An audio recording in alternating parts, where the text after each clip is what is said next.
পেয়েছি আমার নেতা জনাব তারেক রহমান, যাকে আপনারা ভোট দিয়ে বাংলাদেশের প্রধানমন্ত্রী করেছেন। আপনাদের সেবার জন্য, আপনাদের পাশে থাকার জন্য যিনি আমাকে একটি দায়িত্ব দিয়েছেন, সেই দায়িত্বের ভিতরে কোনো হিন্দু ধর্ম, বৌদ্ধ, খ্রিস্টানের পার্থক্য নেই। তিনি বলেছেন মানুষের কাছে যান, মানুষের জন্য কাজ করুন। আমি আপনাদের কাছে গিয়েছি, এতবার গিয়েছি।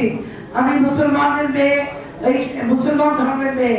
আমি আপনাদের মহাশ্মশানে গিয়েছি। মহাশ্মশানের যে অবস্থা, সেই অবস্থা আমি নিজে গিয়ে দেখে এসেছি। আমি কথা দিয়ে এসেছি এই মহাশ্মশানের যে সমস্যাগুলো আমি সমাধান করব।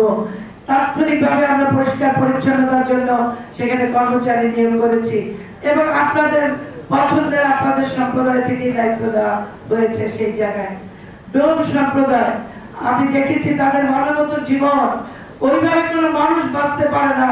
সে কোন ধর্মের আমি সেটা যাচাই বিচার করতে যাচ্ছি না। আমি যখন তাদের বাড়িতে গেলাম, ওনারা বললেন এই প্রথম কোন প্রশাসন বা শাসক বা মেয়র যাই বলেন, কেউ কোনোদিন কখনো আমাদের কাছে আসে নাই, আপনি প্রথম এসেছেন। আমি কিন্তু বুঝতে চাই নাই তারা কোন সম্প্রদায়, সনাতন না মুসলমান। আমি দেখছি মানুষ। ওই জীবনযাপনটা দেখে বাংলাদেশের প্রধানমন্ত্রী যেদিন আসলেন 13 তারিখ, আমি তার সঙ্গে একটি দরখাস্ত ধরলাম। উনি সাথে সাথে সেটার উপর লিখে দিলেন এবং হরিজন সম্প্রদায় এবং ডোম সম্প্রদায়ের জন্য দুটি ভবনের জন্য আমি আবেদন করেছিলাম মাননীয় প্রধানমন্ত্রীর কাছে। উনি গতকালকে সেটা তাৎক্ষণিক উনি মন্ত্রণালয়ে পাঠিয়ে সেটা সার্বিক ব্যবস্থা নেওয়ার জন্য এবং আনুষঙ্গিক যা যা প্রয়োজন সেটার জন্য মন্ত্রণালয়কে চিঠি দিয়েছেন এবং গতকালকে মাননীয় প্রধানমন্ত্রীর দপ্তর থেকে আমাকে একটি অবহিত পত্র দিয়েছে। মাননীয় প্রধানমন্ত্রীর কাছে যে মসজিদের তালিকা দিয়েছি, তার সাথে আমরা মন্দিরের তালিকাও দিয়েছি এবং মানিক মুখার্জি, কুটুদাস সহ আপনাদের সম্প্রদায়ের লোকদের সাথে কথা বলে। সুতরাং আমরা এখানে কোনো সম্প্রদায় খুঁজতে যাচ্ছি না।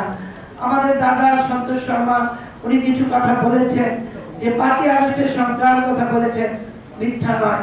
5ই আগস্টে আমি নিজে রাস্তায় বেরিয়ে প্রতিটি হিন্দু, যেখানে হিন্দু ধর্মের মূল নেতারা আছেন, আমি বিজয় দার কাছে গিয়েছি। কারণ বিজয় কৃষ্ণদেব এই অঞ্চলের অন্যতম মুরব্বী আপনাদের ধর্মে।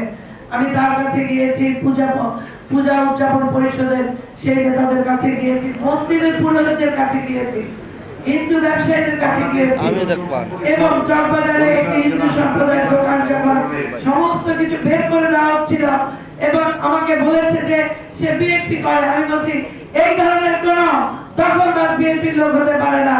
ওই জায়গায় দাঁড়িয়ে আমি তার সমস্ত মাল সেই তার দোকানে উঠিয়ে দিয়ে এসেছি।